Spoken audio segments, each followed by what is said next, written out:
Сәлем, менің сүйікті оқушыларым. Бүгін біз Activity Book кітабындағы тапсырмаларды орындайтын боламыз. Сондықтан каналға міндетті түрде тіркеліп алыңдар.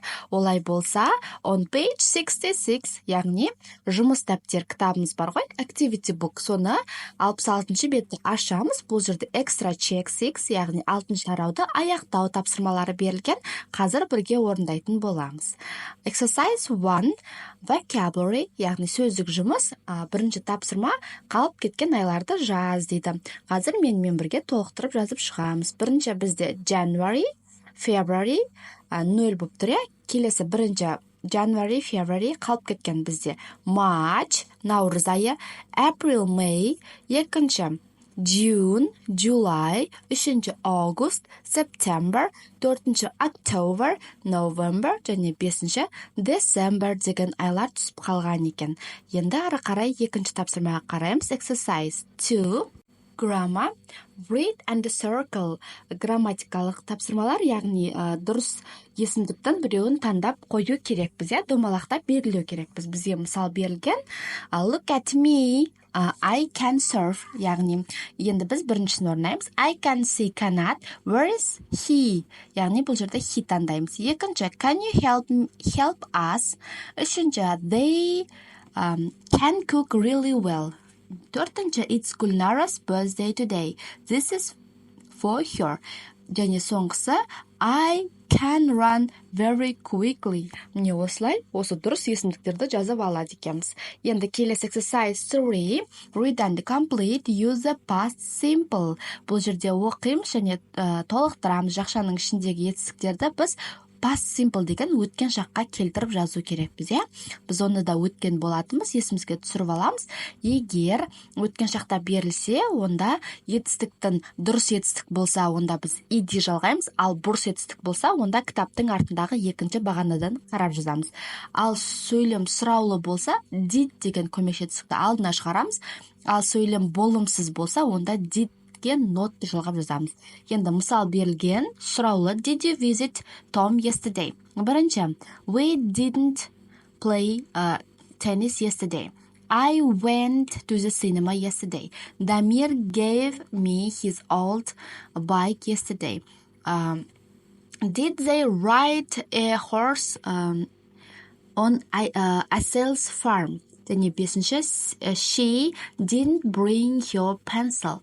Міне осылай өткен шаққа толықтырып жазып шығамыз. Келесі бізде exercise 4, read, choose and complete. There is one extra sentences. Яғни communication, бұл жерде байланыс, яғни диалог құру керекпіз. Міне жерде Тим мен Викидің диалогы бар. Біз сөйлемді оқи отырып, сұраққа дұрыс жауапты астындағы жасыл қорапшаның ішінен тауып жазу керекпіз. Мысал берілген, бізде бірінші ол и таңдаймыз, I visited my grandma on her farm деген. Екіншісіне біз сиді таңдаймыз. I helped my grandma with the animals. Және үшіншісіне біз айды таңдаймыз. I rode a horse. Міне осылай диалогты толықтырып жазып аламыз, оқушылар. Орындап болсақ, келесі бетті ашамыз. On page 67. Reading and writing, бұл жердегі тапсырмалар оқылым және жазылым екен. Exercise 5, read and choose. Мәтінмен жақсылап танысып оқы және дұрыс нұсқасын таңда деген. Яғни астында берілген 4 сұрақ жауабымен тұр, нұсқалармен тұр. Біз оның жауабын осы мәтіннен тауып жазу керекпіз. Мәтінді міндетті түрде оқып алыңдар, оқушылар. Мен қазір оқысам өте ұзақ болады, сондықтан мен қазір жауаптарын жазатын боламын. Бірінші бізде 0 мысал берілген, when did Gulnara once meet your friend? Ол бізде A, Sunday болды. Бірінші сұрақ, what was the weather like? Ауа райы қандай болды? Яғни A, sunny, күнді болды. Күн шығып тұрды, жылы болды. Екінші, where did Gulnara go? Gulnara қайда барды? Ол бізде C, on the beach, яғни жағажайға. Үшінші, where was the map? Map деген карта, яғни карта қай жерде болды? Ол бізде C, карта бутылкенің ішінде болды. Және төртінші, what was there in the old box? Яғни ескі қорапшаның ішінде не болды? Ол C варианты, gold, алтын болды. Міне бұл жауаптардың бәрін мен төбедегі мәтіннен алған болатын, оқушылар осылай жазып аламыз. Next, on page 68, енді келесі бізде story time 3. Біз кітаптан оқушылар есте болса, Tutumu and the Giant, яғни Tutumu және алып адам туралы әңгіме оқыған болатынбыз, иә. Мына жерде соған байланысты тапсырма берілген екен. Сол жерге қараймыз. About, егер ұмытып қалсақ, кітапқа қарап алсақ болады. People's Book кітабында бар. About the story, go to the People's Book page, яғни ол жерде 92-93 бетте бар оқушылар. Енді қараймыз, бұл жерде 4 диалог берілген, яғни сұрақ сөздер берілген, сол сөздерді кім айтты, қай суретке сәйкес келеді, соны табу керекпіз. Біріншісі, I'm hungry, let me taste the porridge. Бұл қай суретте айтылған, яғни менің қарным ашып кетті, дәмін татсам болады ма дейді, ол бізде D суреті, иә. Екінші, now we can eat porridge every day. Енді біз күнделікті ботқа жейтін боламыз дейді, ол бізде A суреті. Үшінші, this bowl isn't full. Мына құмыра толы емес қой дейді, ол бізде B. Және соңғысы, give it to the giant when he comes.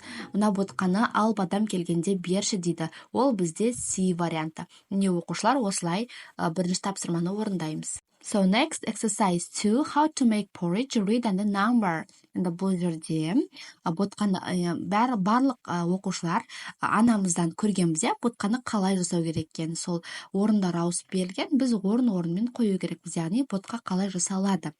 Ол бізде ең бірінші D суреті болады. Put some water or milk in pan and boil. Яғни біз кастрюляға бірінші сүт құйып аламыз, иә. Екінші біз C-ді орындаймыз. Put some porridge and sugar in the pan and this, яғни біз одан кейін оған ботқа мен шекер саламыз, иә, немесе тұз. Және B бізде үшінші болады. Let it cook for 50 minutes, 15 минут қайнатамыз. Және соңғысы, put the porridge in a bowl and eat with honey or yogurt. Ең соңында оны біз ыдысқа құйып, бал немесе йогурт қосып жесек тәтті болады дейді. Міне осылай орын-орынмен жазамыз. Келесі exercise 3, read and tick, яғни бұл жерде 4 нұсқа берілген, сол 4 нұсқаның дұрысын ғана жазу керекпіз. Яғни I like Tutumu because мен не үшін Tutumуды ұнаттым, неге маған ұнады ол кейіпкер. Бұл жерде бізге келетін B варианты келеді. She is brave and does the right thing. Ол өте батыл қыз және ол дұрыс таңдау жасады, дұрыс нәрсе істеді деп айтқан, сондықтан біз B вариантын таңдаймыз. Енді біз келесі бетті ашамыз. On page 69, my green passport 3. Бұл жерде қараймыз. Бірінші бізде trees for our planet. Trees, яғни ағаштар, ағаштар туралы read and match. Оқып, белгілеп шық дейді. Мына жерде 5 сөйлем берілген және 5 сөйлем 5 суретпен сәйкес келеді. Біз дұрысын таңдау керекпіз. Олай болса, бізде бірінші мысал берілген. Trees give us oxygen. Яғни ағаштар бізге таза ауа береді, иә. Ол бізде A варианты. Екінші, a lot of animals live in trees. Көп деген жануарлар ағашта өмір сүреді. Ол яғни құстар, ол бізде E. Үшінші, when it's hot and funny in summer, trees keep us cool. Яғни ыстық күнде бізде күннен қорғану үшін жазда біз ағаштың астына отырамыз, B. Және төртінші, we get a lot of food from trees. Яғни біз ағаштардан жеміс-жидектер, тағамдар аламыз, яғни жеміс-жидектер аламыз. Ол бізде C. Және бесінші, trees can be great place to play. Яғни ағаштың үстінде ойнауға да болады оқушылар негізі. Үстіне шығып та, үстіне үй жасап та ойнауға болады. Ол бізде D болады. Міне осылай тапсырманы орындаймыз. Және соңғысы, my special tree. Бұл жерде кішкентай ғана тақпақ ретінде берілген. Мен қазір оқып шығамын, менен кейін қайталап оқып жаттап алсаңдар болады. Find a tree you really like. What is its name? Take a leaf from that tree. How does it change in spring, summer, autumn and winter? Make notes and draw. Міне осылай жаттап алсақ болады оқушылар. Осымен барлық тапсырма орындап шықтық. Жарайсыңдар, каналға тіркеліп алыңдар. Келесі кездескенше сау болыңдар.